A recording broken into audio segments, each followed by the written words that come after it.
Assalamu alaikum, class 2. I hope that all of you are perfectly fine after the Eid holidays.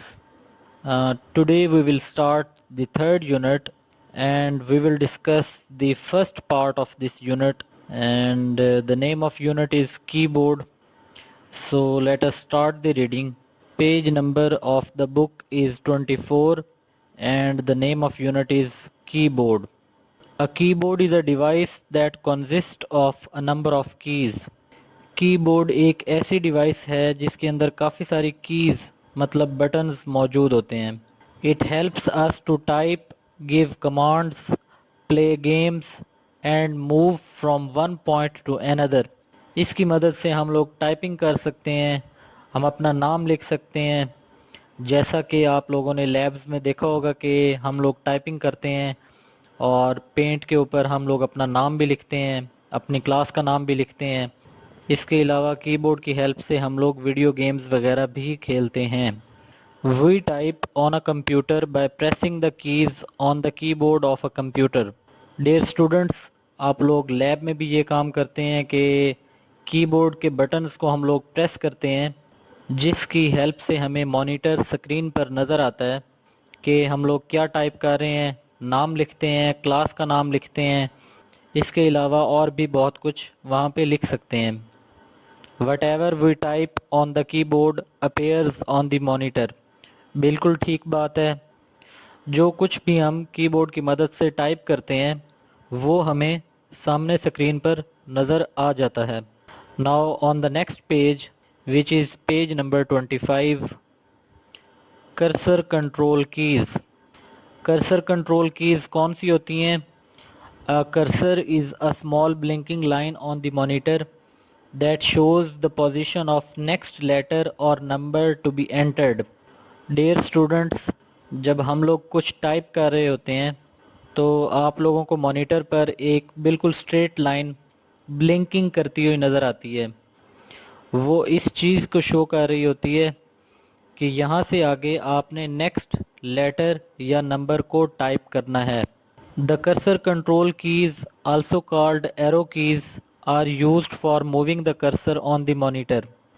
Dear students, आप लोगों को इस चीज़ का पता है कि 4 कीज़ जो कि कीबोर्ड के राइट बॉटम साइड पे बनी होती हैं, जिन्हें हम एरो कीज़ भी कहते हैं. आप लोग अक्सर एरो कीज़ की हेल्प से वीडियो गेम्स वगैरह भी खेलते हैं.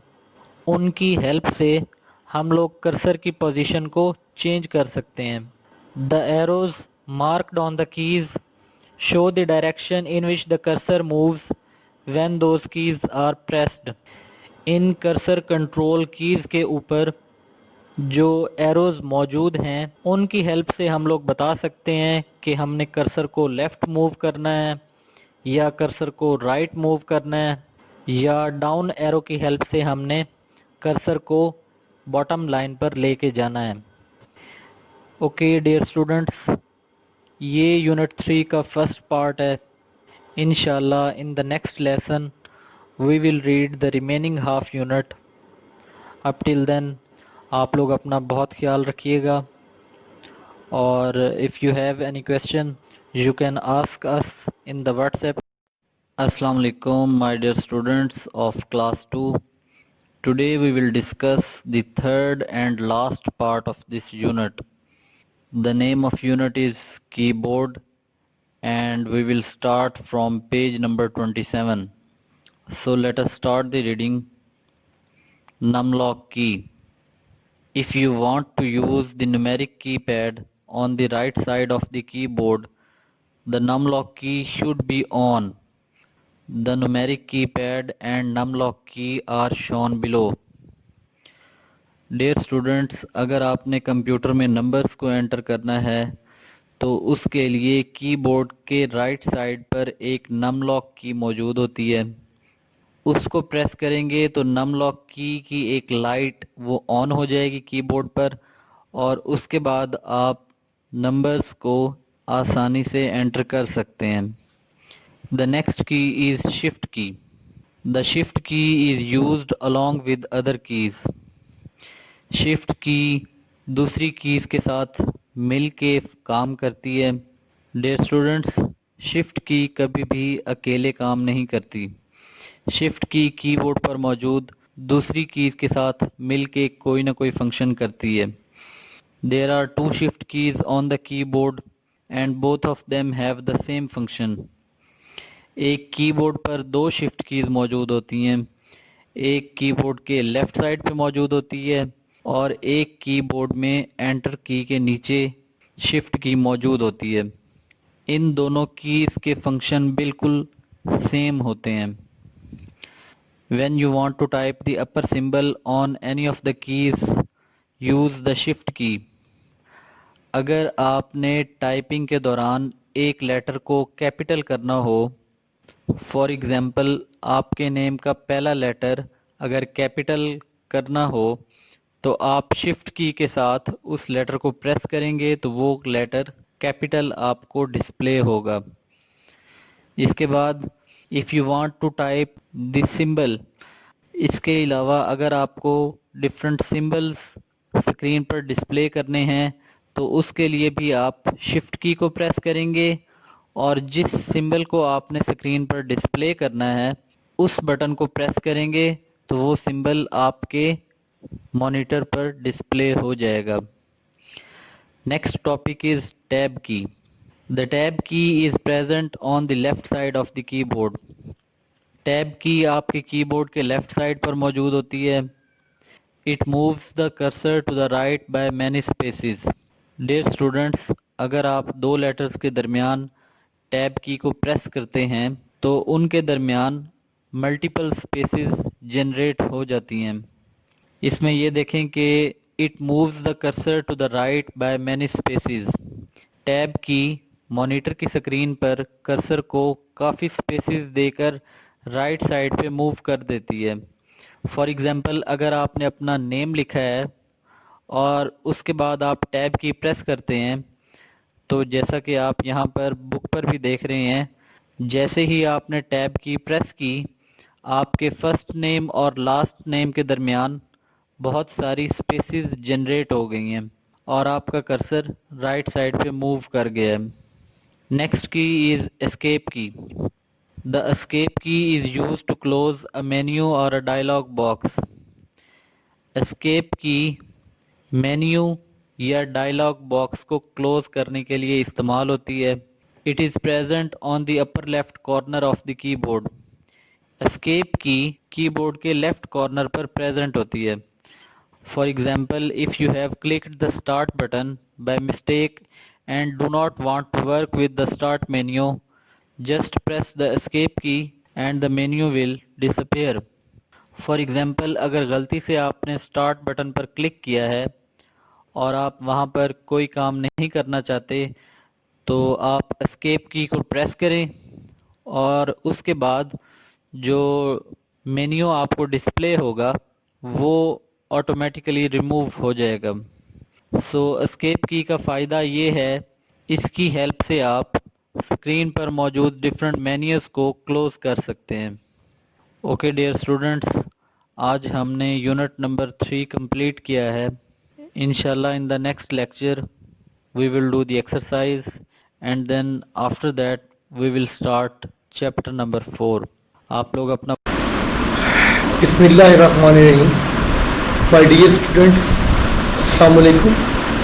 Today will start our lesson mouse events. I hope you will be fine and enjoying good health. May Allah bless you with good health and safe and sound at home. Let's start our lesson. Mouse events. Any action performed by user of computer using mouse on computer called mouse events. Commonly used mouse events are click or single click, double click, right click and drag and drop. These are 4 commonly used events. With click event you can select or run a program, file or folder or command. Double click is used to open a file, program or folder.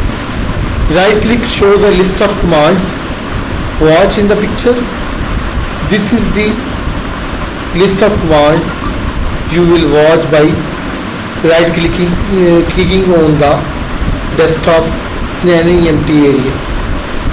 Drag and drop is used to move file folder a program to some other place. Okay, let's practice this lesson. Watch here beta. This is the mouse pointer. You can click single click a program to select it. In this way you can select a program or file. If you want to run a program or file, you can click it as watch on the taskbar. I click Word and Word will be executed. Word will start running. Any other program you can start, like Paintbrush you can start, or you can click start button and choose any program from the start menu, as I choose calculator. In this way you can use single click event. Now we will use double click. Double click is used to open a folder. Double click this folder, my folder Sharma, and you can watch different items in that folder. In the same way you can open a program, double click Typing Master to run it.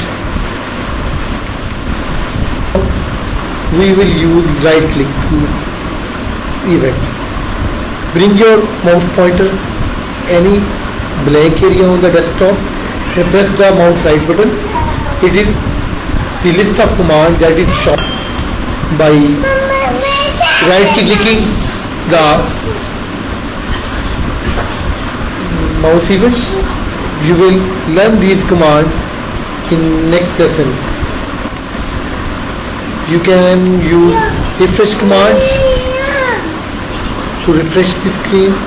Right click and choose refresh. Now we will use drag and drop.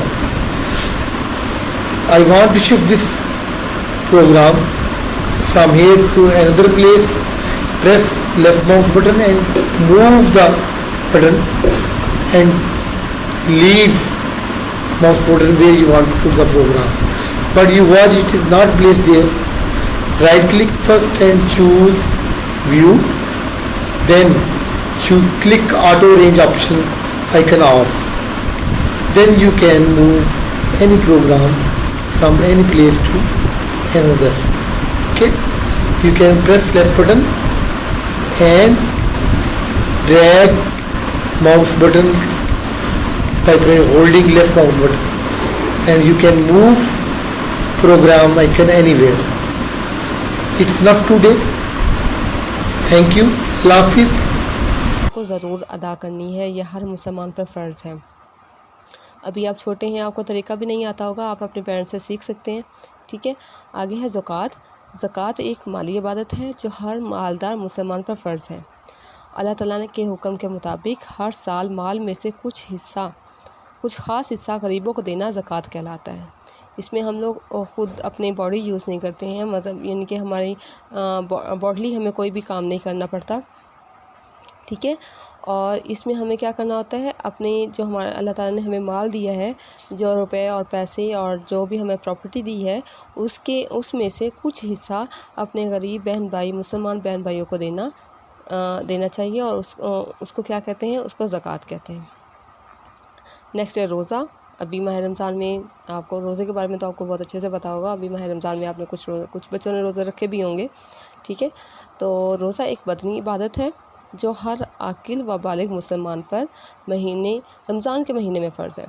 हम हर महीने में रोज़े नहीं रखते। ठीक है, रोज़े जो फ़र्ज़ हैं वो हैं सिर्फ़ और सिर्फ माह रमज़ान के महीने में। और रोज़े का वक्त कब स्टार्ट होता है? रोज़े का वक्त तुलू फ़जर से सूर्य ग़रूब होने तक है। रोज़े के दौरान मुसलमान खाने पीने और दीगर गुनाह के कामों से दूर रहता है। आमतौर पर मुसलमानों को चाहिए कि वो गुनाह के दूसरे कामों से दूर रहे, लेकिन रोज़े में ख़ास तौर पे वो ना खाना खाते हैं और ना ही कुछ पीते हैं और गुनाह के कामों से भी दूर रहते हैं। ठीक है। नेक्स्ट जो है हमारा आखिरी रुकन है वो है हज, जो कि ज़िलहज के महीने में, ज़िलहज बेटा जिस तरह माह रमज़ान एक इस्लामी महीना है, इसी तरह ज़िलहज भी एक इस्लामी महीना है। और ज़िलहज के महीने में मक्का मुकरमा जाकर हजूर अकरम सल्लल्लाहु अलैहि वसल्लम के बताए हुए तरीक़ों के मुताबिक मखसूस अमाल अदा करना हज कहलाता है। आपने टीवी में देखा होगा कि मुसलमान जो है वो मक्का मुकरमा जाते हैं और उसका तवाफ़ करते हैं, उसके गिरद चक्कर लगाते हैं, और भी बहुत ज़्यादा सारे अमाल होते हैं जिसका तरीका हजूर पाक सल्लल्लाहु अलैहि वसल्लम ने हमें बताया है। ठीक है, तो उन सारे अमाल को अदा करना हज कहलाता है, जो हर मालदार और सेहतमंद मुसलमान पर ज़िंदगी में एक बार फ़र्ज़ है। समझ आ गई? जो नमाज है वो हर मुसलमान पर दिन में 5 बार फ़र्ज़ है। ज़कात सिर्फ़ जो अदा कर सकते हैं और जो मालदार मुसलमान हैं उन पे फ़र्ज़ है। और हज जो है वो हज हर मालदार और सेहतमंद पर, ठीक है, जो मालदार भी हो, जिसके पास पैसे भी हों और सेहतमंद भी हो, उस पर ज़िंदगी में एक बार फ़र्ज़ है। ये था आज का हमारा टॉपिक। नेक्स्ट आपके लिए वर्कशीट भी है, वो आपने सॉल्व करनी है और इसकी रीडिंग करनी है। इस पूरे चैप्टर की अच्छे से रीडिंग कीजिएगा और मुझे रिकॉर्डिंग या वीडियो सेंड कीजिएगा। अपना ढेर सारा ख्याल रखिएगा। अल्लाह हाफ़िज़। अस्सलाम वालेकुम मेरे प्यारे बच्चों, उम्मीद है आप सब खैरियत से होंगे। हमने ईद से पहले फ़र्स्ट चैप्टर कंप्लीट किया था। आज हम सेकंड चैप्टर स्टार्ट करेंगे जिसका नेम है फैक्टर्स एंड मल्टीप्लिकेशंस। चैप्टर 2 का फर्स्ट टॉपिक है रूल्स ऑफ डिविजिबिलिटी के डिविजिबिलिटी के रूल्स क्या है। फर्स्ट रूल है any number with 0, 2, 4, 6, 8 at the unit place is divisible by 2। अगर कोई किसी नंबर के यूनिट प्लेस पे 0, 2, 4, 6, 8 होंगे वो 2 पे डिवाइड होगा। इसकी एग्जांपल देखते हैं। Is 138 divisible by 2? सोल्यूशन है yes, because it has 8 eight unit place. ये नीचे 138 8 यूनिट प्लेस पे है। आपको मैंने बताया है कि ऊपर के जिसके यूनिट प्लेस पे 0, 2, 4, 6, 8 होगा वो 2 पे डिवाइड होंगे। अब ये एग्ज़ाम्पल में 138 है, तो इस एग्ज़ाम्पल में 8 यूनिट प्लेस पे है, तो इसका ये मतलब है कि ये नंबर 138 2 पे डिवाइड होगा। अब नेक्स्ट रूल है कि rule 2, if the digit of any number add up to a number which is divisible by 3 then the number is also divisible by 3। इसका ये मतलब है कि अगर कोई नंबर आपके पास दिया हो, अगर उसके सारे डिजिट्स को हम ऐड करें, अगर वो एडिशन से जो हमारे पास नंबर आता है अगर वो 3 पर डिविजिबल है, तो इसका क्या मतलब वो पूरा नंबर वो 3 पर डिविजिबल है। एग्जांपल दी हुई है इज़ 105 डिविजिबल बाय 3। अब हमने सबसे पहले इस नंबर्स के डिजिट्स 105 को मैंने ऐड किया, आंसर 6 आया। अब ये देखें 6 3 पर डिवाइड होता है या नहीं होता, तो 6 3 पर डिवाइड होता है। क्या मतलब कि 6 is divisible by 3, so the number also is divisible by 3। आज हमने डिविजिबिलिटी के 2 रूल्स रीड किए हैं। इंशाल्लाह नेक्स्ट लेक्चर में नेक्स्ट 2 रूल रीड करेंगे। अल्लाह हाफिज़। अस्सलाम वालेकुम dear students, how are you. उम्मीद करती हूँ कि आप लोग खैरियत से होंगे। Today we will start the second unit of general science book, food and a balanced diet. In this unit we will study what is food, why do we use food, what is a balanced diet, what is included in balanced diet, and many other things. So let's start. Food is important. What is food? Basically anything that we eat to get the energy. कोई भी चीज़ जो कि हम energy हासिल करने के लिए खाते हैं उसे हम क्या कहते हैं? फूड कहते हैं। ठीक है, फूड क्यों इम्पॉर्टेंट है हमारे लिए, हम क्यों खाना खाते हैं, हम दिन में 2 दफ़ा खाते हैं या 3 दफ़ा खाते हैं। जब भी खाना खाया जाता है तो उसका पर्पस क्या होता है कि हमने उससे एनर्जी लेनी है ताकि हम अपने रोज़मर्रा के काम जो है वो आसानी से कर सकें। So food gives us the energy to do work and play. When you do anything, you use up energy. While you are sleeping, it seems as if you are doing nothing. कि even कि हम लोग सो भी रहे होते हैं तब भी हमें जो है वो एनर्जी चाहिए होती है, और उसके लिए हमें क्या खाना पड़ता है? फूड खाना पड़ता है. However your stomach is digesting your food, your brain is working, your lungs are breathing and your heart is beating. All of them need energy to work properly. कि अगर हम सो रहे हैं तो भी हमारा जो स्टमक है वो काम कर रहा होता है, हमारा जो ब्रेन है वो काम कर रहा होता है, हम सांस ले रहे होते हैं, हमारा जो हार्ट है वो बीट कर रहा होता है. ठीक है, कि हर वक्त हमें एनर्जी की ज़रूरत होती है, और अगर हम फूड प्रॉपर लेंगे तो ही हम जो है वो काम कर सकेंगे. कोई भी जो हम करते हैं, इवन कि हम सो भी रहे हैं तो उसके लिए भी हमें क्या चाहिए? एनर्जी चाहिए. और एनर्जी के लिए क्या करना पड़ेगा? हमें फूड लेना पड़ेगा. All foods have different food values. Some foods help you to grow, some foods give you energy, other foods build up the fats in your body. Some foods help to build up particular cells. Some foods help your body to fight against germs and prevent infections. If you eat only one kind of food, it cannot do all these jobs. कि हमारा जो हम खाना खाते हैं उसका मकसद एक नहीं होता है, बल्कि उसके ज़रिए से हम मुख्तलिफ़ काम कर रहे होते हैं. हम चल रहे हैं, हम सो रहे हैं, हम खा रहे हैं, हम सोच रहे हैं. कुछ फूड्स जो हैं वो हमें एनर्जी देते हैं, कुछ जो हैं वो हमारे बॉडी के अंदर स्टोर हो जाते हैं. ठीक है, और कुछ जो फूड्स होते हैं वो हमारे अंदर जो जर्म्स होते हैं या कोई भी इन्फेक्शन हो गया उसके ख़िलाफ़ हम फाइट करने में भी हेल्प करते हैं. ठीक है, जिस तरह से आजकल कोरोना वायरस बहुत ज़्यादा हुआ है तो उसके लिए कह रहे हैं कि हम विटामिन सी जो है वो ज़्यादा से ज़्यादा यूज़ करें. हम जो सिट्रस फूड हैं, जो खट्टे फ्रूट्स होते हैं लाइक लेमन, ऑरेंजेस, ये चीज़ें हमें ज़्यादा लेनी चाहिए. क्यों? क्योंकि जो विटामिन सी है उससे हमें क़ुव्वत मिलती है, हमें एनर्जी मिलती है किसी भी तरह के जर्म से लड़ने की. सो ये डिपेंड करता है कि हम किस तरह का फ़ूड ले रहे हैं. अगर हम एक तरह का ही फ़ूड खाते रहेंगे तो हमारे लिए ये अच्छी चीज़ नहीं है. हमारा बॉडी के कुछ पार्ट्स काम करेंगे और कुछ जो हैं वो उस लिहाज से काम नहीं करेंगे. जितनी उन्हें एनर्जी चाहिए होगी वो नहीं ले सकेंगे और हम बीमार हो सकते हैं. If you eat only one kind of food, it cannot do all these jobs. So you need to eat a variety of foods to get all the nutrients you need. कि हमें जितने भी nutrients, जितनी भी ज़रूरी चीज़ें जो हमारी बॉडी को चाहिए, अगर वो हम लोगों ने लेनी है तो हमें हर तरह का फूड खाना चाहिए. ये नहीं है कि हम सिर्फ जो है सब्जियां खाएं या हम सिर्फ गोश्त खाएं.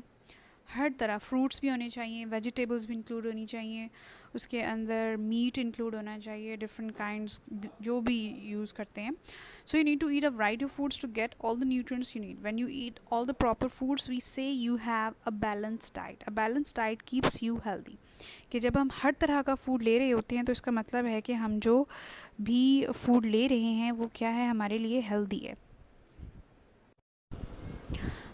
Okay, the breakfast is the most important meal of the day. Eating a healthy breakfast is the best way to start your day.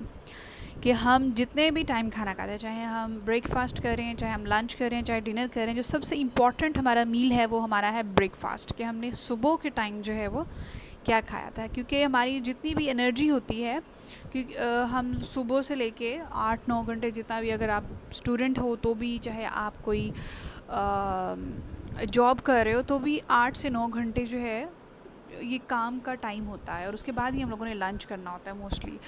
सो सबसे ज़्यादा जो हमारी वर्किंग डिपेंड कर रही होती है, हमारा काम या हमारी स्टडी जो डिपेंड कर रही होती है वो कर रही होती है ब्रेकफास्ट पे, कि हमने नाश्ते में क्या लिया था. सो अगर हम नाश्ता नहीं करते हैं या हमारा नाश्ता अच्छा नहीं होता है तो हमारे लिए हमारा काम करना जो है वो थोड़ा मुश्किल हो जाता है. हम सारा दिन थके थके रहेंगे, सही तरह से कंसंट्रेट नहीं कर पाएंगे अपने काम पे. So it is very very very important to do the breakfast. नाश्ता जो है वो लाजमी करना चाहिए, स्पेशली चनाब कॉलेज के students, they do not prefer breakfast. अक्सर बच्चे नाश्ता नहीं करके आते. सो नेक्स्ट टाइम जब भी आपकी क्लासेस स्टार्ट हो, आप लोगों को चाहिए कि आप लोग नाश्ता करके आएँ. ठीक है. Next is the balanced diet. A balanced diet means eating the right variety of foods in the right amounts. Eating a balanced diet helps us to be fit and healthy. कि बैलेंस डाइट क्या होती है कि हमने कोई भी खाना जो है एक ख़ास क्वांटिटी में खाना है, ना ही बहुत कम खाना है, ना ही बहुत ज़्यादा खाना है. ठीक है. और उसकी एक राइट वैरायटी ऑफ फूड्स, कि उसके जो फूड्स की टाइप्स हैं वो ठीक होनी चाहिए। ये नहीं है कि आप सुबह सुबह ही नाश्ते में समोसे पकौड़े खा रहे हो या जंक फूड इंक्लूड कर रहे हो। It is very dangerous for the healthy body. So right food होना चाहिए और राइट अमाउंट में होना चाहिए। Eating a balance diet helps us to be fit and healthy. ये हमारे लिए, हमें फिट रहने के लिए, हमारे सेहतमंद रहने के लिए बहुत ज़्यादा ज़रूरी है। Next is to eat a balanced diet, avoid junk food. Junk food is food that has a low nutritional value. It is high in fat or sugar and low in fiber, protein, vitamins or minerals. Junk food is usually highly processed. Fizzy drinks and fast foods are junk foods. In short words, कि जितना भी हम लोग junk food ले रहे हैं वो हमारी सेहत के लिए अच्छा नहीं है। कि उसके अंदर जो न्यूट्रिशनल वैल्यू होती है, न्यूट्रिशन वैल्यू कि हमें जो चीज़ चाहिए होती है, खुराक जो चाहिए होती है, जो चीज़ें उसमें चाहिए होती है, वो इन चीज़ों में जंक फूड में कम होती है। और जो चीज़ें हमें कम क्वांटिटी में चाहिए होती है, जैसे फैट्स हो गई, कार्बोहाइड्रेट्स, शुगर, ये सारी चीज़ें बहुत ज़्यादा होती हैं जंक फूड के अंदर। ठीक है, तो हमें जो है जंक फूड अवॉइड करना चाहिए। इसमें इवन कि ice cream is also a kind of junk food. Ice cream और pizzas, burgers, these are all included in junk food. So हमें ये चीज़ें कम करनी चाहिए, बिल्कुल ख़त्म नहीं, लेकिन इनको थोड़ा कम इस्तेमाल करना चाहिए। जो जंक फूड है इट इज़ हाईली प्रोसेस्ड। ठीक है, कि इसके अंदर बहुत सारी चीज़ें खुद से डाली जाती हैं, बहुत ज़्यादा ऑयल्स, बहुत ज़्यादा इनको फ्राई किया जाता है, जिसकी वजह से इनकी जो न्यूट्रिशनल वैल्यू होती है उसकी वजह से भी कम हो जाती है। So we should avoid, in short we should avoid junk food. Next are the food groups. Food can be divided into groups according to what they do for the body. कि हमने जो food है उसको different categories में जो है वो divide कर दिया है। ठीक है, कि उनके फंक्शन के बेसिस पे कि वो हमारी बॉडी के अंदर क्या काम करते हैं। ठीक है, कुछ हमारी बॉडी को एनर्जी देते हैं, तो हमने उनको कह दिया जी कि ये कार्बोहाइड्रेट्स हैं, वो फूड्स जो कि हमारे बॉडी में जिस डिफरेंट डैमेजेस अगर हो रहे हैं तो उनकी रिपेयरिंग के लिए अगर हो रहे हैं तो उस फूड में वो उसको हम प्रोटीन कह देते हैं। जो हमारी बॉडी के वेस्ट मटेरियल्स को हमारी बॉडी से रिमूव कर रहे हैं उस तरह के फूड को हम फाइबर कह देते हैं। जो हमें एनर्जी, हमारे अंदर एनर्जी स्टोर करते हैं, उस तरह के फूड को हम फैट्स कह देते हैं। So there are different categories of food. ठीक है, फूड के डिफरेंट ग्रुप्स हैं, उनकी डिफरेंट क्लासेस हैं। These groups are carbohydrates, dietary fiber, proteins, fats, vitamins and minerals. Different foods can contain a number of these things that the body needs. For example, many vegetables contain vitamins, minerals and dietary fiber, and cheese is a good source of protein, calcium and fats. कि हम जितनी भी चीज़ें खाते हैं, जितने भी foods हैं, उनके अंदर कोई ना कोई मतलब कार्बोहाइड्रेट्स किसी में हो जाएंगे, किसी में प्रोटीन हो जाएगा। ठीक है, तो इनके अंदर हमें जो चीज़ें चाहिए होती हैं वो मौजूद होती हैं। So first group is carbohydrates. These are the main energy giving foods. If you are working or running about a lot, you need carbohydrates to give you energy. Too little will make you tired, too much may make you fat. Carbohydrates are the major source of quick energy for us. Foods in this group also contain fiber which helps the digestion. कि हमारे ये वाला जो group है carbohydrates का, इसका काम क्या है कि इसने हमें एनर्जी देनी है। कि अगर हम चल रहे हैं, दौड़ रहे हैं, भाग रहे हैं, सो रहे हैं, इन सारी चीज़ों के लिए एनर्जी चाहिए होती है। और वो एनर्जी जो क्विक जो सोर्स है, ज़्यादा से ज़्यादा जल्दी हमें अगर एनर्जी चाहिए तो हम कार्बोहाइड्रेट्स खाते हैं। ठीक है, जैसे समटाइम्स हम खाना नहीं खाते तो हमारा बीपी कहते हैं जी लो हो रहा है, तो वो यही होता है कि हमारे अंदर जो कार्बोहाइड्रेट्स होते हैं उनकी कमी हो जाती है। ठीक है, ज़्यादातर तो हमारे अंदर एनर्जी काम करने की सलाहियत नहीं रहती, हम बहुत थके थके रहते हैं। This is the basic reason of this कि कार्बोहाइड्रेट्स की कमी की वजह से हमारी बॉडी के अंदर एनर्जी जो है वो कम हो जाती है। Next are the dietary fiber. Dietary fiber is a part of a food you cannot digest. It has no food value but helps to move the waste through the digestive system. It is found in a wide range of foods. कि dietary fiber मैंने आपको पहले भी बताया कि अगर हमने body से हमारे जो भी वेस्ट मटेरियल हम खाते हैं, ओबियसली जो खाते हैं हमारी बॉडी से ज़रूर बाहर जो है वो निकलता है, तो ये उस वेस्ट मटेरियल को हमारी बॉडी से निकालने में हेल्प करता है। क्या चीज़? Dietary fibre. मतलब ये खुद हमारी बॉडी में डाइजेस्ट नहीं होता, हज़म नहीं होता, ये जैसे जैसे हम खाते हैं वैसे ही निकल जाता है। लेकिन ये काम क्या करता है कि इसने हमारा जो वेस्ट मटेरियल होता है उसको ये बाहर निकालने में हमारी बॉडी से हेल्प करता है। Next are the proteins. These give us energy and are bodybuilding foods that make us grow. They help our body to build up and repair tissues and muscles. They enable your body to replace dead cells. कि हमारी body को energy भी देता है. अगर हमारी body के cell dead हो रहे हैं तो उनको दोबारा ये नए सेल लेके आता है, तो उसमें भी प्रोटीन्स इंक्लूड होती हैं. अगर कोई डैमेज हो गया हमारा सेल या टिश्यू तो उसको रिपेयर करने में भी ये प्रोटीन्स हेल्प करती हैं. ठीक है, तो इस तरह के फूड ग्रुप को हम क्या कहते हैं? प्रोटीन्स. एग्जाम्पल्स आप लोगों ने पढ़ लेनी है, साथ दी गई हैं. Like fish, meat, mutton, chicken, beans, eggs, dairy, yoghurt, cheese, यानी ये सारी वो चीज़ें जिनके अंदर ये प्रोटीन्स मौजूद होते हैं. जो जिसको चाहिए उस लिहाज से वो फूड चूज़ कर सकता है. Last is the fats. Fats give us energy and help to keep the body warm, though it is important to have some amount of this group in our diet. Too much of these foods can make us fat. Healthy fats are less processed fats. कि ठीक है, हमारी body के अंदर fats का काम भी है, ये भी एनर्जी देते हैं, लेकिन ये हमारी बॉडी के अंदर स्टोर भी हो जाते हैं. ठीक है, इनकी बहुत थोड़ी क्वांटिटी जो है वो हमें चाहिए होती है, लेकिन ये हमारी बॉडी के लिए बहुत इंपॉर्टेंट है. लेकिन अगर हमें ज़्यादा खाते हैं तो हम मोटे भी हो सकते हैं. ठीक है, healthy fats are less processed fats, के वो वाले फैट्स, ठीक है, वो ग्रुप जो लेस प्रोसेस्ड है, जिसके अंदर बहुत ज़्यादा ऑयल नहीं होता है, तो वो चीज़ें, वो वाले फैट्स जो होते हैं वो हमारे लिए अच्छे होते हैं. Like margarine, it is also a substitute of butter, cheese, nuts, fatty meat, ice cream, fried fruits, sweet, chocolate cake, these are all the sources of fats. कि अगर हम ये चीज़ें खा रहे हैं, ये मोस्टली बच्चे खाते हैं, आइसक्रीम है, फ्राइड चिप्स हो गए, samosas, pakoras and all that. So ये सारी चीज़ें, इनके अंदर क्या होता है? फैट्स होते हैं. अगर हम ज़्यादा खाएंगे तो हमारे लिए ये बेहतर नहीं है, हमारे में ख़राब करेंगे और हम मोटे हो जाएंगे और हमें बीमारियां भी लग सकती हैं मुख्तलिफ. सो हर चीज़ जो है वो हमने बहुत सोच समझ के खानी होती है, सही क्वांटिटी में खानी होती है और सही वैरायटी जो है वो चूज़ करनी होती है. ना ही बहुत कम खाना है, ना ही बहुत ज़्यादा खाना है, और अच्छी क्वालिटी का फूड जो है वो हमने यूज़ करना है. इसमें वेजिटेबल्स आ जाती हैं, सब्जियां आ जाती हैं, मीट आ जाता है, फ्रूट्स वगैरह आ जाते हैं. एक बैलेंस होना चाहिए इन सारी चीज़ों में. सो उस तरह के फूड को हम क्या कहते हैं? Balance diet. और उसके बाद डिफरेंट ग्रुप्स आपको पढ़ाए गए हैं. ठीक है, जिसमें आ जाता है कार्बोहाइड्रेट्स आ जाते हैं, डाइटरी फाइबर है, प्रोटीन, फैट्स. ठीक है, so your work will be to write the definition of a balanced diet, and you will also write the different groups of foods, and you will write three sources of each group of foods. So best of luck, and Allah Hafiz. अस्सलाम वालेकुम dear students, कैसे हो आप सब लोग? अल्लाह के फजलो करम से इंशाल्लाह आप सब लोग अपने घरों में ठीक ठाक होंगे, और उम्मीद है कि आप लोगों ने ईद और ईद वेकेशंस बहुत अच्छी से गुजारी होंगी.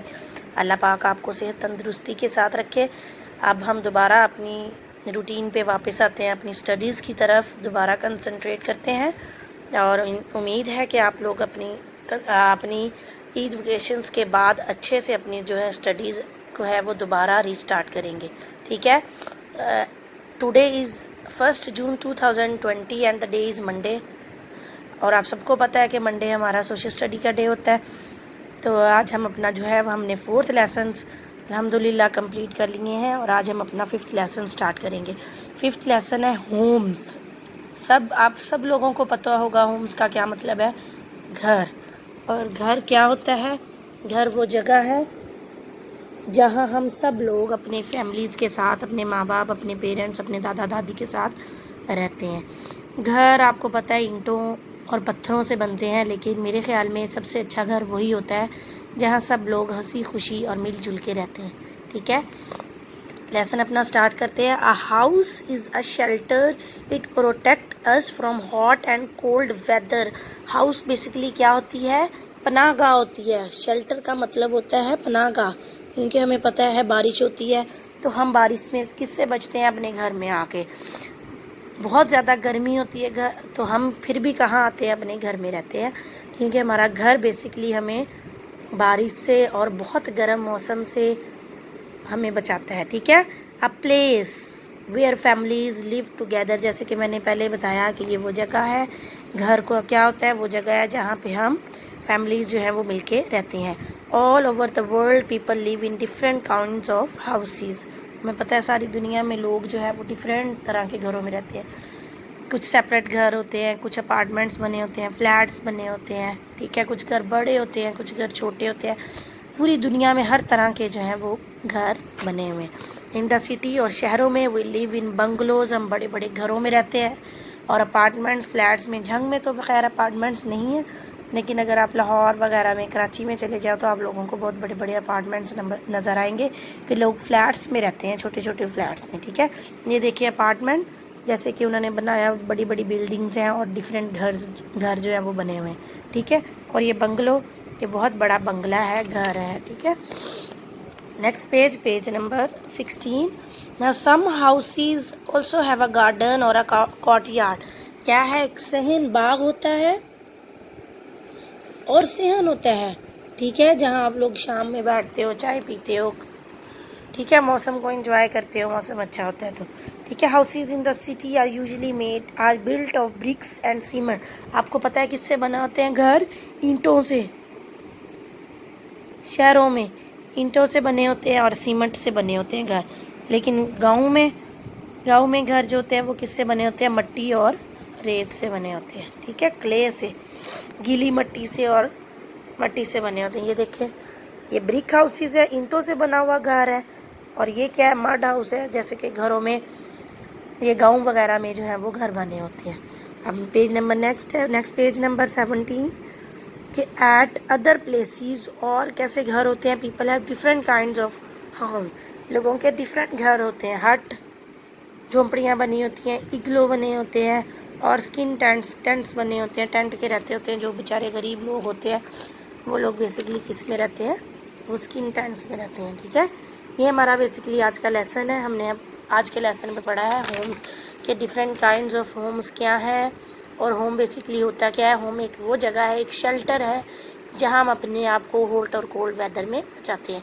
फिर हमने डिफरेंस पढ़ा कि जो शहरों में घर होते हैं और गांव में घर होते हैं, उनमें क्या डिफरेंस है। शहरों में घर ब्रिक्स से और सीमेंट से बने होते हैं, जबकि गांव में घर जो होते हैं वो मट्टी से और क्ले से बने होते हैं। फिर ये हमारा आज का लेसन है।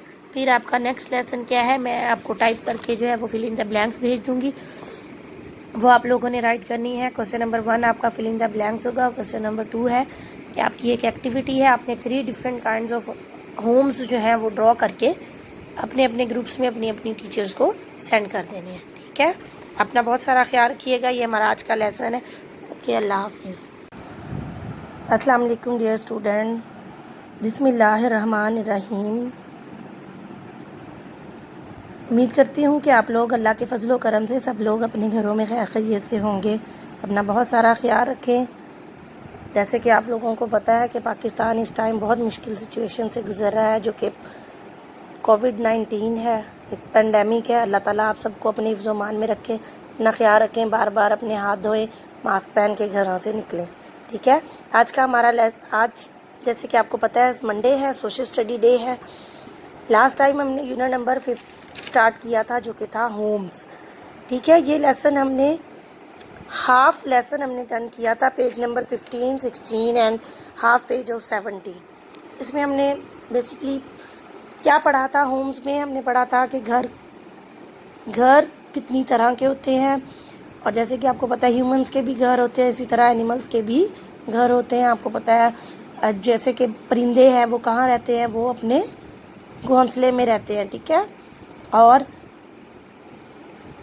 लाइन जैसे कि शेर हैं वो कहाँ रहते हैं? वो गार में रहते हैं। आज हमने पढ़ना है कि हम एनिमल्स के साथ साथ जो बर्ड्स हैं, ह्यूमंस के साथ साथ एनिमल्स हैं, उनके घर कौन से हैं, ठीक है। एनिमल्स हैव होम टू, जानवरों के भी घर होते हैं। रैबिट्स लिव इन बरोज, ठीक है। आपको पता है खरगोश कहाँ रहते हैं? बरोज में रहते हैं। इनके घर कैसे बने होते हैं? कभी आपने देखा हो, जैसे कि हमारे चनाब कॉलेज में भी रैबिट्स रहते हैं, क्या करते हैं वो? मट्टी खोद के इवन कि अगर फर्श भी हो तो उसको भी खोद के, तो उसके अंदर मट्टी निकाल के, तो मट्टी के अंदर अपना घर बना के रहते हैं। जैसे कि उन्होंने पिक्चर में दिखाया हुआ है कि मट्टी खोदी हुई है और मट्टी के ऊपर अंदर उन्होंने घर बनाया हुआ। फिर फिश लिव इन वाटर, मछलियाँ कहाँ रहती हैं? मछलियाँ पानी में रहती हैं। बर्ड्स लिव इन नेस्ट, परिंदे कहाँ रहते हैं? वो आपको पता है कि दरख्तों पे अपने घोंसले बना के उनमें रहते हैं। व्हेन वी कीप एनिमल्स, जब हम जानवरों को रखते हैं, we make special homes for them, हम उनके लिए क्या करते हैं, स्पेशल घर बनाते हैं। तोते परिंदे आप लोग रखते हो तो आप लोग क्या करते हो, उनके लिए केजेस बनाते हैं, उनके लिए पिंजरे बनाते हो, ठीक है। शेड्स फॉर काउ, काउस के लिए आप क्या बनाते हो, शेड बनाते हो। केजेस फॉर चिकन, चिकन भी, तो पैरट्स, स्पैरोज, ये सब लोग आप कहाँ रखते हैं उनको, केजेस में। उनके लिए लकड़ियों के भी बनाते हो केज, और इवन के आप लोग लोहे के, स्टील वगैरह के भी उनके पिंजरे बनाते हो, ठीक है। फिर कैनल्स फॉर डॉग, डॉग्स कहाँ रहते हैं, कैनल्स में रहते हैं, ठीक है। एक हमारा two lessons, two topic basically आज हमने रीड आउट करने हैं कि एक था हमारा टॉपिक एनिमल हाउसेज और सेकंड क्या है, professions. These are the people who live in building our houses, जो हमारे घर बनाने में हमारी हेल्प आउट करते हैं। सबसे पहले इंजीनियर होता है जो कि क्या करता है कि देखता है कि कौन सी चीज़ कहाँ बनानी है, बिजली का काम कहाँ कैसे कराना है। और फिर उसके बाद आर्किटेक्ट आ जाता है, वो हमारा घर बनाता है, बेसिकली हमारा घर का नक्शा बनाता है कि घर में कौन सी चीज़, ड्राइंग रूम कहाँ होना चाहिए, डाइनिंग रूम कहाँ होना चाहिए, ठीक है। फिर उसके बाद कारपेंटर है, कारपेंटर क्या करता है, कारपेंटर लकड़ी का काम करता है, घर बढ़ई जिसको हम बोलते हैं, ठीक है। वो हमारे दरवाजे, खिड़कियाँ, ये चीज़ें जो है वो फिक्स आउट करता है। फिर मेसन, मजदूर जो काम कर रहे होते हैं, मेसन ने क्या काम करना होता है, वो ईंटों का काम करता है। फिर उसके बाद प्लम्बर है, प्लम्बर ये जो जितनी भी ये जो वाटर पाइपलाइंस होती हैं उनको फिक्स आउट करता है प्लम्बर। और इलेक्ट्रीशियन हमारे घरों में क्या करता है, बेसिकली बिजली का काम करता है, ठीक है। हमने 6 प्रोफेशंस पढ़े हैं। इंजीनियर, सबसे पहला काम ही इंजीनियर का होता है, वो प्लान करता है हमारे घर को। आर्किटेक्ट क्या होता है, हमारी बिल्डिंग बनाता है, हमारे घर का बेसिकली वो मैप आउट करता है। फिर कारपेंटर क्या करता है, कारपेंटर लकड़ी का काम करता है, और उसके बाद मेसन ईंटों का काम करता है, यानी वो घर को तामीर करता है। प्लम्बर हमारी पाइपलाइंस वगैरह को फिक्स करता है, और इलेक्ट्रीशियन क्या है, वो बिजली का काम करता है। सही है, this is all about our today's lesson. उसके बाद हमारी ये रीडिंग ख़त्म हो गई है इंशाल्लाह। इस लेसन की 2 क्वेश्चन आंसर्स, पहले हमने क्वेश्चन आंसर किए थे, फिलअप्स की थी। आज हमने क्या करना है, क्वेश्चन नंबर 3 करना है, जो कि है डॉग्स एनिमल हाउसेज, और उसके बाद प्रोफेशंस। फिर 5th क्वेश्चन आपका क्या है, वो there is one activity that you have to draw and write the name of 3 animal houses, okay.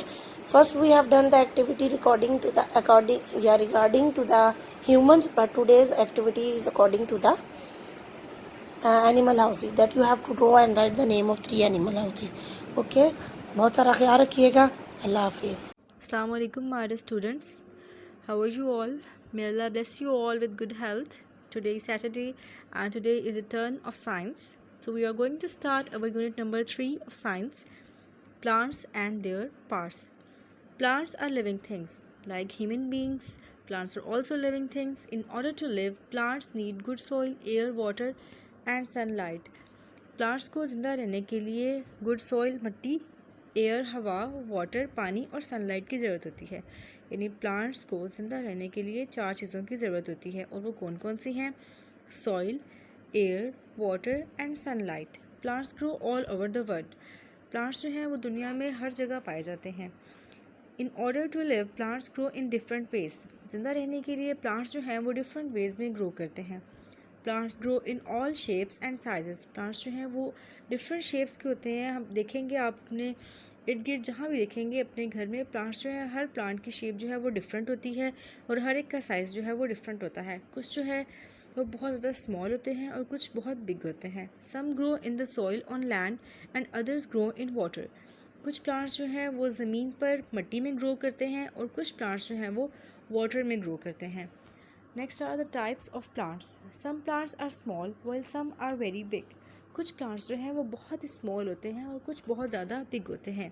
अगर आपके घर में गार्डन है तो आपने उसमें देखा होगा कि कुछ प्लांट्स की हाइट जो है वो छोटी होती है और कुछ बहुत बिग होते हैं, जैसा कि ट्रीज़ हैं हमारे पास। Shrubs are small plants with woody stems. Shrubs क्या हैं हमारे पास? फर्स्ट टाइप है प्लांट्स की जिनकी स्टेम्स जो होती हैं वो वुडी होती हैं, और ये छोटे प्लांट्स होते हैं। इनकी हाइट जो है वो कम होती है, छोटे छोटे प्लांट्स होते हैं। जैसे ये श्रब्स इन्होंने पिक्चर में दिखाए हुए हैं, झाड़ियाँ, ठीक है। Herbs are small plants with tender green stems. Herbs जो होते हैं हमारे पास ये भी छोटे प्लांट्स होते हैं और इनकी जो स्टेम्स जो तने होते हैं वो बहुत नरम और ग्रीन कलर के होते हैं, ठीक है। जैसे इन्होंने हमें साइड में एक हर्ब शो किया है coriander. They are often aromatic and the leaves can be use to flavour food. ये जो होते हैं एरोमेटिक होते हैं। एरोमेटिक क्या होता है कि यानी इनके अंदर से खुशबू आती है और इनको as a flavouring food use करते हैं। इट्स मीन ये हमारे फूड को जो है वो जायका देते हैं। जैसे कोरिएंडर शो किया हुआ है, कोरिएंडर होता है धनिया, तो हम इसे अपने खानों में यूज़ करते हैं जायका देने के लिए। The third type of plants are creepers. Creepers are plants with weak stems. Creepers क्या होते हैं? प्लांट्स होते हैं जिनकी स्टेम बहुत ज़्यादा वीक होती है। दे ग्रो अलोंग और क्लोज टू द ग्राउंड। तो इनकी स्टेम वीक होने की वजह से ये बहुत ज़्यादा ऊंचा ग्रो नहीं कर सकते, ये बिल्कुल ज़मीन के साथ साथ जो है वो ग्रो करते हैं, ठीक है। जैसे यहाँ पे पंपकिन यानी कद्दू जो है उसका उन्होंने प्लांट दिखाया हुआ है, ये बिल्कुल ज़मीन के साथ लगा हुआ होता है, ठीक है। The four types of plants are climbers. Climbers are plants which climb up other plants or surfaces.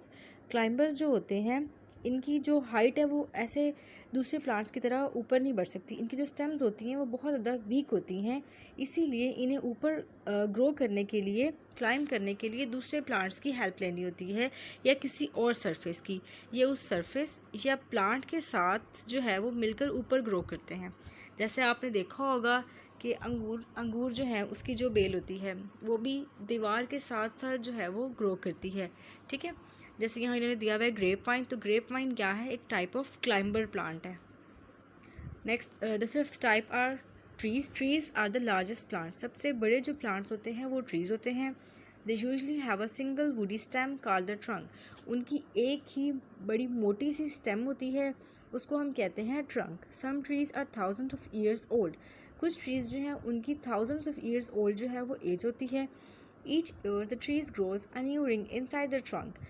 एक साल गुजरने के बाद उस ट्री के ट्रंक में जो है एक नया रिंग जो है वो फॉर्म हो जाता है। We can tell the age of the tree by counting these rings. तो हम एक ट्री की एज जो है उन रिंग्स को काउंट करते हुए जो है वो पता कर सकते हैं। अगर जो ट्री है फॉर एग्जांपल वो 1 ईयर का है तो उसके ट्रंक में ओनली 1 रिंग होगी। जब उसको 2 ईयर्स हो जाएंगे तो उसके ट्रंक में 2 रिंग्स फॉर्म हो जाएंगी। इस तरह जब एक ट्री जो है वो 10 ईयर्स का होगा तो उसके जो ट्रंक है उसमें 10 रिंग्स जो हैं वो फॉर्म हो जाएंगी।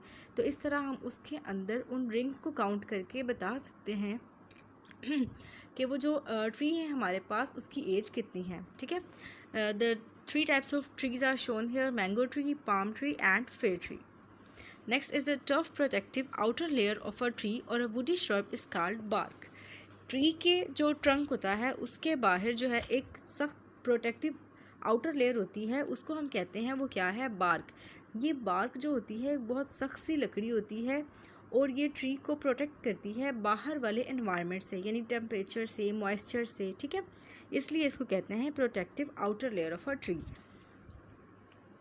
The paper used to make this book came from a tree, and do you know I am reading the paper used to make this book came from a tree.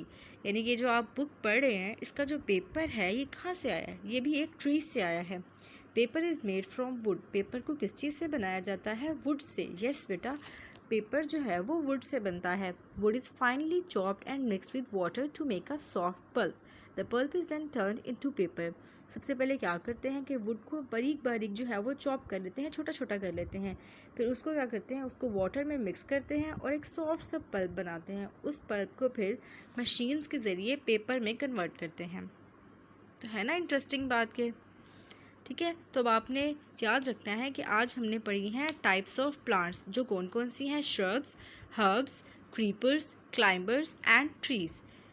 Okay बेटा, अल्लाह हाफिज़. अस्सलामुअलैकुम. उम्मीद है आप सब खैरियत से होंगे. लास्ट वीक हमने डिवीजन का टॉपिक कंप्लीट किया था. आज हमारा नेक्स्ट टॉपिक है ऑपरेशंस. हम बेसिकली 4 ऑपरेशंस पढ़ते हैं: डिवीजन, मल्टीप्लिकेशन, एडिशन और सब्ट्रैक्शन. अब एक ही क्वेश्चन में अगर डिवीजन भी आ जाए, मल्टीप्लिकेशन भी आ जाए और साथ एडिशन भी आ जाए, हमें कैसे पता चलेगा कि हमने कौन सा पहले परफॉर्म करना है?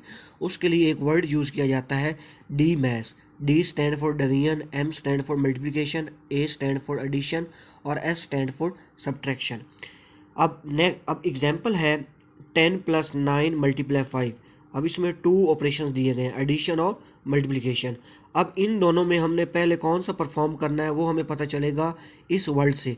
अगर पहले जो वर्ड आएगा उसको हम पहले परफॉर्म करेंगे। अब इसमें इस वर्ड में डी मैथ्स में एम एडिशन से पहले आ रहा है, तो हम पहले मल्टीप्लिकेशन परफॉर्म करेंगे। 9 × 5 = 45 और ये 10 नीचे राइट कर लिया। अब 10 और 45 55। अब नेक्स्ट एग्जांपल है जिसमें 2 ऑपरेशंस हैं, अगेन सब्ट्रैक्शन और डिवीजन। अब सब्ट्रैक्शन और डिवीजन में अगर जो पहले वर्ड आता है उसको हम परफॉर्म करेंगे। अब ये सब्ट्रैक्शन, ये डिवीजन, हम इसका मतलब है हम सबसे पहले डिवीजन परफॉर्म करेंगे। अब 55 को 11 पे डिवाइड करें, ये मैंने डिवाइड किया, 11 × 5 = 55, आंसर आया है 5। ये मैंने इसका आंसर राइट कर दिया 5। अब 6 मैंने ये राइट कर लिया। अब 6 में से 5 माइनस करें 1। अब नेक्स्ट एग्जांपल है 12 + 8 × 2 - 6 / 2। इसमें एडिशन भी है, मल्टीप्लिकेशन भी है, सब्ट्रैक्शन भी है और डिवीजन भी है। अब आपको पता है कि सबसे पहले डिवीजन का अमल होता है, तो 6 को 2 पे डिवाइड करें, आंसर 3, ये 3 राइट कर लिया। डिवीजन के बाद मल्टीप्लिकेशन, तो 8 को 2 से मल्टीप्लाई किया, ये 16। मल्टीप्लिकेशन के बाद एडिशन, 12 को 16 में ऐड किया, 28। अब एडिशन के बाद सब्ट्रैक्शन है, 28 में से 3 माइनस करें, 25। ये आज का हमारा टॉपिक था। वस्सलाम। Assalamu alaikum, my dear kids. How are you all? Our today's lesson is addition, 3-digit sum with grouping, regrouping, with grouping और regrouping। बच्चों, आपको याद है कि पिछली बार हमने क्या किया था? पिछली बार हमने कौन से सम किए थे? पिछली बार हमने 2 डिजिट सम किए थे। I am writing again 2 digit sum, ताकि आप लोगों को पिछला वर्क रिवाइज हो जाए। For example, first I will write ones and tens. मैंने आपको बताया था कि मुझे ऐसे काम करने में बहुत आसानी होती है, मेरा वर्क फिर कभी भी गलत नहीं होता अगर मैं वंस और टेंस लगा के करती हूँ। तो अब मेरे पास नंबर हैं, मेरे पास 2 नंबर्स हैं जिनको हमने ऐड करना है, एडिशन करनी है, जिनकी that are 5 ones and 3 tens। 35 plus 6 ones and 2 tens। बच्चों, अब हमने इसको सॉल्व करना है। 5 और 6 कितने होते हैं? And this is with grouping. जो मैं अब 2 डिजिट सम कर रही हूँ, जो मैं आपको रिकॉल करवाने के लिए कर रही हूँ, वो है विद ग्रुपिंग। विद ग्रुपिंग और रीग्रुपिंग दोनों एक ही चीज़ है, मतलब जिसमें हम कैरी देते हैं दूसरे को, जिसमें हम दूसरे को कैरी देते हैं। 6 + 5 कितने हो गए बच्चों? 11। अब मैंने इसका भी आपको एक तरीका बताया था कि मैं यहाँ भी क्या करती हूँ, मैं यहाँ भी वंस और टेंस लगा लेती हूँ। याद है आपको? अब मेरे पास वंस का नंबर कौन सा है? वंस का जो नंबर है मैं वो वंस के नीचे लगा दूँगी। मैं दोनों नंबर जहाँ लिख दूँ, know that will be wrong बच्चों। मैं दूसरा नंबर जो है वो मैं इसको क्या कर दूँगी, इसको कैरी दे दूँगी। जो टेंस का नंबर है वो मैं टेंस के ऊपर कैरी दे दूँगी। 3 और 1 कितने होते हैं? 4 और 4 और 2 6। ये हमने किया है रीग्रुपिंग का सम, और ये हमने किया है 2 डिजिट्स वाला। अब ये देखें, टेंस में कितने डिजिट होते हैं? 2 डिजिट होते हैं 99 तक। Now I am going to solve 3 digit sum with some 3 digit sum. 3 digit sum भी बिल्कुल वैसा है बच्चों, बस हमें थोड़ा सा हमें गौर से देखना है। Okay, I am putting here ones, tens, 3 digit sum. अब 3 का क्या मतलब होता है? 100 वाले सम, क्योंकि ये देखें, मैं अगर इधर साइड पे लिखूँ 100 में। अस्सलाम वालेकुम प्यारे बच्चों, कैसे हैं आप? उम्मीद करती हूँ आप बिल्कुल ठीक ठाक अल्लाह पाक के हिफ्ज़ ईमान में होंगे। प्यारे बच्चों, आज का जो हमारा सबक है वो है हज़रत मोहम्मद सल्लल्लाहु अलैहि वसल्लम।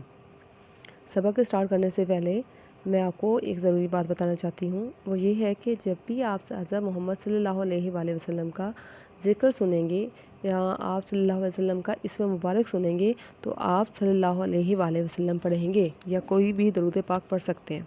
ठीक है, दरूद इब्राहिमी भी पढ़ सकते हैं या कोई भी दरूद पाक जो आपको आता है वो आप पढ़ेंगे। ये हमारे लिए फ़र्ज़ है कि जब भी हज़रत मोहम्मद सल्लल्लाहु अलैहि वसल्लम का ज़िक्र सुने तो क्या पढ़ें? दरूद पाक पढ़ें। चलिए अपनी रीडिंग की तरफ चलते हैं। अल्लाह ताला ने दुनिया में बहुत से अंबिया कराम भेजे हैं।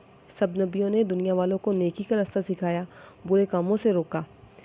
तो प्यारे बच्चों, इससे हमें क्या पता चलता है कि अल्लाह ताला ने दुनिया में अंबिया कराम क्यों भेजे हैं, ताकि वो लोगों को नेकी का रास्ता सिखाएं और बुरे कामों से रोकें। और आखिर में हज़रत मोहम्मद सल्लल्लाहु अलैहि वसल्लम को रसूल बना कर भेजा। आप सल्लल्लाहु अलैहि वसल्लम अल्लाह ताला के आखिरी नबी हैं। आप सल्लल्लाहु अलैहि वसल्लम तमाम दुनिया के लोगों के लिए क़यामत तक रसूल बनाकर भेजे गए हैं। आप सल्लल्लाहु अलैहि वसल्लम के बाद कोई नबी नहीं आएगा। तो बेटा, हमने इसमें क्या पढ़ा है कि अल्लाह ताला ने लोगों को नेकी का रास्ता दिखाने के लिए, सिखाने के लिए नबी और रसूल भेजे हैं। और हम लोगों ने ये भी पढ़ा था कि तकरीबन 1,24,000 अंबिया कराम भेजे हैं, ठीक है। और उनमें से हज़रत मोहम्मद सल्लल्लाहु अलैहि वसल्लम को सबसे आखिर पे भेजा है। तो हज़रत मोहम्मद सल्लल्लाहु अलैहि वसल्लम अल्लाह ताला के आखिरी रसूल हैं। आप सल्लल्लाहु अलैहि वसल्लम के बाद कोई भी रसूल नहीं आएगा, क़यामत तक कोई भी रसूल नहीं आएगा। तो मेरे बच्चे, हमने कलमा भी पढ़ते हैं ना, तो उसमें भी इस बात का हम लोग गवाही देते हैं कि अल्लाह के अलावा कोई भी मबूद नहीं, और हज़रत मोहम्मद सल्लल्लाहु अलैहि वसल्लम अल्लाह ताला के रसूल हैं, ठीक है। और अगर ये हमारे ईमान का हिस्सा है कि हम हज़रत मोहम्मद सल्लल्लाहु अलैहि वसल्लम को आखिरी रसूल मान लें, ठीक है। और जो लोग इस चीज़ पे यकीन नहीं रखते वो मुसलमान नहीं है। अब नेक्स्ट पढ़ते हैं। हमारे प्यारे नबी हज़रत मोहम्मद सल्लल्लाहु अलैहि वसल्लम मक्का मुअज़्ज़मा में पैदा हुए। आप सल्लल्लाहु अलैहि वसल्लम के वालिद हज़रत अब्दुल्ला आप सल्लल्लाहु अलैहि वसल्लम की पैदाइश से पहले ही फ़ौत हो चुके थे। आप सल्लल्लाहु अलैहि वसल्लम कहाँ पैदा हुए थे? मक्का मुअज़्ज़मा में, जहाँ पे खाना काबा है, जहाँ पे लोग हज करने के लिए जाते हैं, तवाफ़ भी करते हैं, ठीक है। और आप सल्लल्लाहु अलैहि वसल्लम के वालिद का क्या नाम था? हज़रत अब्दुल्ला। हज़रत अब्दुल्ला आप सल्लल्लाहु अलैहि वसल्लम की पैदाइश से पहले ही फ़ौत हो चुके थे। और आप सल्लल्लाहु अलैहि वसल्लम की इब्तिदाई परवरिश आप सल्लल्लाहु अलैहि वसल्लम की वालदा हज़रत आमना रज़ियल्लाहु तआला अन्हा ने की। तो इससे हमें क्या पता चलता है कि हज़रत मोहम्मद सल्लल्लाहु अलैहि वसल्लम के वालिद का नाम हज़रत अब्दुल्ला था, और वो आप सल्लल्लाहु अलैहि वसल्लम की वफ़ात से पहले ही आप सल्लल्लाहु अलैहि वसल्लम की पैदाइश से पहले ही फ़ौत हो चुके थे। और आप सल्लल्लाहु अलैहि वसल्लम की वालदा का नाम हज़रत आमना था, और उन्होंने ही आप सल्लल्लाहु अलैहि वसल्लम की परवरिश की थी। उस ज़माने में अरब के अच्छे घराने अपने बच्चों को परवरिश के लिए देहात में भेज देते थे। जैसे कि आजकल हमारे शहर हैं और शहर में बहुत ज़्यादा पोल्यूशन होती है, डस्ट होती है, ठीक है। तो देहातों में शहरों की निस्बत आबो हवा खुली होती है, साफ़ सुथरी होती है। तो उस दौर में भी कुछ ऐसा ही था, और उस दौर के लोग क्या करते थे कि अपने बच्चों को साफ़ सुथरी आबो हवा में परवरिश के लिए देहातों में भेज देते थे। देहात में वो सेहतमंद रहते थे और खालिस अरबी ज़बान सीखते थे। अब ऐसा नहीं था कि मक्का में या शहरों में लोग अरबी ज़बान नहीं बोलते थे, अरबी ज़बान बोलते थे। लेकिन जैसे आजकल हमारे शहरों में क्या होता है कि बहुत से शहरों से दूर दूर के इलाकों से लोग आकर रहने लग जाते हैं, और हर एक जो है वो अपनी मर्ज़ी से अपने तलफ़्फ़ुज़ में उर्दू ज़बान बोलता है। तो हमारे पास प्योर उर्दू ज़बान नहीं है। इसी तरह अरब में जो थे लोग वो मुख्तलिफ़ कबीलों से आते थे, और हर कोई जो है अपने लिहाज से अरबी बोलता था, कोई और ज़बान बोलता था, तो खालिस अरबी ज़बान नहीं थी। तो लोग क्या करते थे, अपने बच्चों को अच्छी परवरिश के लिए, उनकी अच्छी सेहत के लिए, और उनको खालिस अरबी ज़बान सिखाने के लिए कहाँ भेज देते थे? शहरों से दूर देहातों में भेज देते थे। आप सल्लल्लाहु अलैहि वसल्लम हज़रत के दादा हज़रत अब्दुल मुत्तलिब ने आप सल्लल्लाहु अलैहि वसल्लम को एक दाइया के हवाले कर दिया था। इस खुशकिस्मत खातून का नाम हज़रत हलीमा सादिया रज़ियल्लाहु तआला अन्हा था, ठीक है। हज़रत हलीमा सादिया रज़ियल्लाहु तआला अन्हा ने आप सल्लल्लाहु अलैहि वसल्लम को 4 साल तक दूध पिलाया। जब आप सल्लल्लाहु अलैहि वसल्लम पैदा हुए तो बहुत छोटे थे ना, वो खाना वगैरह तो नहीं खाते थे, तो इसलिए और हज़रत आमना जो हज़ूर पाक सल्लल्लाहु अलैहि वसल्लम की वालदा हैं वो भी साथ नहीं गई थी। तो देहात में एक औरत थी, एक दाइया थी, जिसका नाम हज़रत हलीमा सादिया रज़ियल्लाहु तआला अन्हा था, उनके हवाले कर दिया था, और उन्होंने आप सल्लल्लाहु अलैहि वसल्लम को 4 साल तक अपना दूध पिलाया था। आप सल्लल्लाहु अलैहि वसल्लम बचपन ही से किसी का हक़ नहीं मारते थे, यहाँ तक कि आप सल्लल्लाहु अलैहि वसल्लम अपने रज़ाई भाई के हिस्से का दूध तक नहीं पीते थे। आप सल्लल्लाहु अलैहि वसल्लम जब हज़रत हलीमा सादिया रज़ियल्लाहु तआला अन्हा के पास गए, तो वहाँ पे और भी बच्चे थे, ठीक है। वहाँ पे आप सल्लल्लाहु अलैहि वसल्लम के रज़ाई भाई, यानी कि वो जो आप सल्लल्लाहु अलैहि वसल्लम के अलावा हज़रत हलीमा रज़ियल्लाहु तआला अन्हा पाल रही थी, ठीक है, उनकी देखभाल कर रही थी। तो आप सल्लल्लाहु अलैहि वसल्लम उनके हिस्से का दूध भी नहीं पीते थे, हमेशा सच बोलते थे और दूसरे बच्चों से प्यार करते थे। आप सल्लल्लाहु अलैहि वसल्लम ने कभी भी दूसरे बच्चों से लड़ाई झगड़ा नहीं किया, और आप सल्लल्लाहु अलैहि वसल्लम अमीन थे। सादिक और अमीन आपने पढ़ा होगा, आप सल्लल्लाहु अलैहि वसल्लम के लक़ब क्या है, सादिक और अमीन। अमीन का बेटा मतलब होता है अमानतदार। पहले दौर में क्या होता था, बैंक वगैरह नहीं होते थे, तो लोग अपनी अमानतें, अपनी चीज़ें अमानत के तौर पर दूसरे लोगों के पास रख देते थे, और जब ज़रूरत होती थी तो वो आके उनसे ले लेते थे। तो आप सल्लल्लाहु अलैहि वसल्लम अमानतदार थे, यानी कभी भी किसी का हक़ नहीं खाते थे। जो चीज़ कोई रख के जाता था अमानत के तौर पर, आप सल्लल्लाहु अलैहि वसल्लम उन्हें वापस करते थे।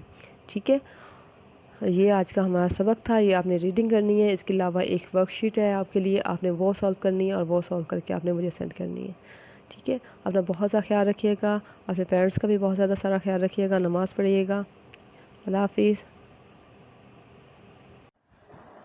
Assalamu alaikum my dear students, how are you? Hope you all will be fine.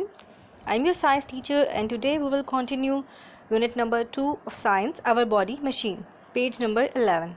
Staying safe. We need to look after ourselves by taking care of our bodies and staying safe. यानी हमें क्या करना चाहिए, अपने आप का ख्याल रखना चाहिए, किस तरह अपनी बॉडीज़ का ख्याल रखें और महफूज रह के। Here is some useful advice. These rules will help to keep you healthy and safe. यहाँ पे कुछ हमें एक नसीहतें की गई हैं, एडवाइसेस दी गई हैं। उनसे क्या होगा कि हम जो हैं वो हेल्दी रहेंगे और हम सेफ रहेंगे। एनिमल्स, नेवर टीज एनिमल्स और worry them. Remember that frighten animals can scratch, kick और बाइट। कभी भी हमें एनिमल्स को तंग नहीं करना चाहिए, उन्हें परेशान नहीं करना चाहिए, क्योंकि जब एनिमल्स जो हैं वो डर जाते हैं तो उससे क्या होता है कि वो हमें स्क्रैच कर सकते हैं, हमें किक कर सकते हैं और हमें काट भी सकते हैं। ठीक है बेटा, तो हमें क्या करना है, एनिमल्स को बिल्कुल भी तंग नहीं करना। Next are plants. Do not eat the berries, fruits और nuts from plants you do not know. Some are poisonous, they can make you ill. ऐसे हमें फ्रूट्स, बेरीज और नट्स को नहीं खाना चाहिए जिन प्लांट्स के बारे में हम नहीं जानते हो, क्योंकि कुछ प्लांट्स जो हैं वो पॉइजनस होते हैं, जहरीले होते हैं, और उनके फ्रूट्स या बेरीज वगैरह या नट्स खाने से हम इल हो सकते हैं। Next is water. Do not play near water. Never swim alone. Never swim immediately after a meal. यानी हमें पानी के करीब नहीं खेलना चाहिए और हमें अकेले स्विमिंग भी नहीं करना चाहिए। अगर हमें स्विमिंग करनी हो तो हमारे साथ कोई गार्ड या हमारा बड़ा मौजूद होना चाहिए, और हमें खाना खाने के फ़ौरन बाद कभी भी स्विमिंग नहीं करनी चाहिए, वो हमारे लिए डेंजरस होती है। Next is food. Wash your hands before eating anything. Eat slowly. Chew food well. Do not eat food left open and uncovered for a long time. यानी हमें खाना खाने से पहले, कुछ भी खाने से पहले हमें अपने हैंड्स को वॉश करना चाहिए। खाना आहिस्ता आहिस्ता खाना चाहिए और अच्छी तरह च्यू करके चबा के खाना चाहिए, और हमें कोई भी ऐसा खाना नहीं खाना चाहिए जो कि ऐसे ही पड़ा हो, ढका हुआ ना हो, अनकवर हो बहुत ज़्यादा टाइम से। उस पर क्या होता है कि इंसेक्ट्स वगैरह जैसे फ्लाइज हैं वो बैठती हैं, तो उस पर जर्म्स होते हैं, और जर्म्स वाला खाना खाने से हम इल हो सकते हैं, बीमार हो सकते हैं। Next are machines. Use machines and tools with care. Never run with them or play with them. यानी मशीन्स और टूल्स जितने भी हैं उनको हमें एहतियात से यूज़ करना चाहिए, कभी भी उनको लेके हमें भागना नहीं चाहिए, या टूल्स या मशीन्स के साथ हमें खेलना नहीं चाहिए। वो क्या कर सकती हैं, हमें हार्म कर सकती हैं, नुकसान दे सकती हैं। Sound. Never shout into someone's ear. Do not put beads or sharp objects into your ears. Do not use headphones too often. यानी हमें किसी के कान में ऊंची आवाज़ से नहीं बोलना चाहिए, और कभी भी हमें कोई बीड्स या मोती वगैरह कोई शार्प तेज़ चीज़ें अपने कानों में नहीं डालने चाहिए, और हमें हेडफोन्स भी बहुत ज़्यादा देर के लिए नहीं लगाने चाहिए। उससे क्या हो सकता है, हमारी हेयरिंग इफ़ेक्ट हो सकती है। ठीक है, जो हमारे कान का पर्दा है वो डैमेज हो सकता है। Next is heat and electricity. Electric current can harm you, so never play with electric equipment और वायर्स. इलेक्ट्रिक करंट जो है वो हमें नुकसान दे सकता है, सो हमें ऐसी चीज़ों से नहीं खेलना चाहिए जो इलेक्ट्रिसिटी से चलती हों या जिनकी वायर्स हों. डू नॉट पोक थिंग्स इनटू इलेक्ट्रिक सॉकेट्स और टच बेयर वायर्स. कभी भी हमें जो इलेक्ट्रिक सॉकेट्स हैं उनके अंदर चीज़ें या अपनी उंगलियां वगैरह नहीं देनी चाहिए. Stay away from things which are very hot. ऐसी चीज़ें जो बहुत ज़्यादा गर्म हों उनसे दूर रहना चाहिए, क्योंकि हम उनके ज़्यादा करीब जाने से, उनका हाथ लगाने से जल सकते हैं. Next is light. Never look directly at the sun और अदर ब्राइट लाइट्स. हमें कभी भी डायरेक्टली सन की तरफ ऐसे ही नहीं देखना चाहिए, किसी भी ब्राइट लाइट की तरफ। उससे क्या हो सकता है कि हमारी आइज़ जो हैं वो डैमेज हो सकती हैं। Never reflect sunlight with a mirror into anyone's eye. कभी भी क्या करना, ऐसे नहीं करना चाहिए हमें कि हम मिरर के साथ जो सनलाइट है, सूरज की रोशनी है, उसको किसी की आंखों में रिफ्लेक्ट करें। उससे क्या होता है, आई साइट जो है वो डैमेज हो जाती है। Do not spend too much time in the sunshine. और सूरज में या सूरज की रोशनी में बहुत ज़्यादा वक्त जो है हमें नहीं गुजारना चाहिए। Next is safety at home. Do not climb on furniture और play rough games in the house. हमें क्या करना चाहिए, फर्नीचर के ऊपर भागना या क्लाइंब नहीं करना चाहिए, इसे चढ़ना नहीं चाहिए। Never leave things lying around on the floor. और हमें अपनी चीज़ें जो हैं वो फ्लोर पे नहीं फेंक देनी चाहिए। यानी हम खेल रहे हों फिर हम वही चीज़ें रख के उठ जाएं, तो उससे क्या होता है कि कोई बड़ा अगर हमारे घर में है, जब वो चल रहा हो तो वो उन चीज़ों से टकरा के गिर सकता है, उसके पाँव में चोट लग सकती है, उसके कहीं भी चोट लग सकती है। तो हमें क्या करना है, ख्याल रखना है हमें अपना भी और अपने बड़ों का भी। अपना ध्यान रखें और दूसरों का भी ध्यान रखें। तो हमने आज क्या क्या पढ़ा है, सेफ्टी के रूल्स पढ़े हैं हमने कि हमें एनिमल्स को तंग नहीं करना, क्योंकि वो हमें क्या कर सकते हैं, बाइट कर सकते हैं, स्क्रैच कर सकते हैं। इसके अलावा हमने पढ़ा कि हमें ऐसे प्लांट्स के फ्रूट्स वगैरह नहीं खाने चाहिए जिनका हमें पता ना हो वो पॉइजनस हो सकते हैं, उनसे हम बीमार हो सकते हैं। उसके बाद हमने पढ़ा कि हमें पानी के करीब अकेले नहीं जाना चाहिए, अकेले स्विमिंग नहीं करना चाहिए। इसके बाद हमने पढ़ा कि फ़ूड जो है वो हमें खाने से पहले हमें क्या करना चाहिए, अपने हैंड्स को वॉश करना चाहिए और अनकवर्ड फूड को ईट नहीं करना चाहिए, उसमें जर्म्स होते हैं, हम बीमार हो सकते हैं। मशीन्स को ध्यान के साथ यूज़ करना है, उनके साथ खेलना नहीं है। साउंड जो है हमें वो ज़्यादा ऊंचा नहीं सुनना, किसी के कान में ऊंचा नहीं बोलना और ज़्यादा देर तक हेडफोन्स भी यूज़ नहीं करने। और इसके अलावा हमने क्या नहीं करना, इलेक्ट्रिक करंट वाली चीज़ों के पास नहीं जाना, जहाँ पे वायर्स हों वहाँ नहीं जाना, ठीक है। और बहुत ज़्यादा जो गर्म चीज़ें होती हैं उनके पास भी हमने नहीं जाना। उसके बाद हमने पढ़ा कि सनलाइट जो है उसको हमें नहीं देखना और ना ही हमने बहुत ज़्यादा टाइम जो है वो सनशाइन में गुजारना है। उसके बाद लास्ट में हमने ये पढ़ा कि हमें फर्नीचर के ऊपर छलांगे नहीं लगानी। हमने क्या करना है, अपनी चीज़ें जिनके साथ हम खेल रहे हैं उनको उनकी जगह पे वापस रखना है, ऐसे ही फ्लोर पे नहीं छोड़ना। ऐसा करके क्या करेंगे, हम अपना भी ख्याल रखेंगे, अपने बड़ों का भी ख्याल रखेंगे। Thanks a lot.